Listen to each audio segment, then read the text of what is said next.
బీహార్లో అధికార party Nitish Kumar party అయినటువంటి జేడీయూకి భారీ దెబ్బ తగిలింది. అక్కడ కేసీ త్యాగి గారు అయితే రాజీనామా చేస్తున్నారు పార్టీకి. అక్కడ ఆయన యొక్క సభ్యత్వాన్ని ఇప్పటికే పునరుద్ధరించుకోవాలి, కానీ ఈ సంవత్సరం ఆయన పునరుద్ధరించుకోలేదు. ఎందుకు అంటే పార్టీ మారే ఆలోచనలో ఉన్నానని ఆయనే స్పష్టంగా చెప్పారు.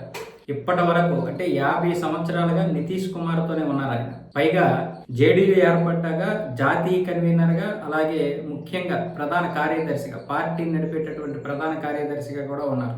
అనునిత్యం కూడా నితీష్ కుమార్తో పాటే ఉంటారు. వీళ్ళిద్దరు కలిసి 50 సంవత్సరాలు రాజకీయాలు చేశారు. ఎక్కడా కూడా నితీష్ కుమార్కి ఆయన వ్యతిరేకంగా లేరు. పార్టీని ముందుకు నడిపించడంలోనూ క్రియాశీలక పాత్ర పోషించినటువంటి వ్యక్తి ఇప్పుడు రాజీనామా చేస్తున్నారు. ఒకవైపు నితీష్ కుమార్ రాజ్యసభకు వచ్చేసాడు. ఆయన ముఖ్యమంత్రి పదవికి త్వరలోనే రాజీనామా చేస్తారు. సో బీజేపీకి చెందినటువంటి వాళ్ళు ఎవరో ఒకరు ముఖ్యమంత్రి అవుతారు.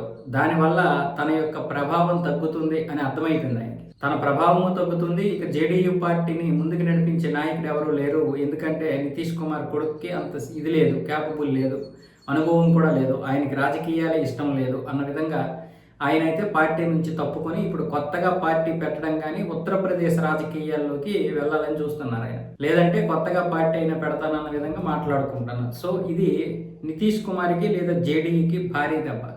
ఇప్పుడు నితీష్ కుమార్ రాజ్యసభకు వచ్చేస్తే పార్టీని నడిపించడంలో ఈయనే కీలక పాత్ర పోషించాలి. మరి ఈయనే బయటకు వచ్చేసాడంటే జేడీయూకి ఇది ఒక విధంగా చాలా గట్టి దెబ్బ. మరి నితీష్ కుమార్ గారు ఏ విధంగా ముందుకు తీసుకెళ్తారో, మరి దీన్ని ఏ విధంగా చూస్తారో భవిష్యత్తులోనే తెలుస్తుంది.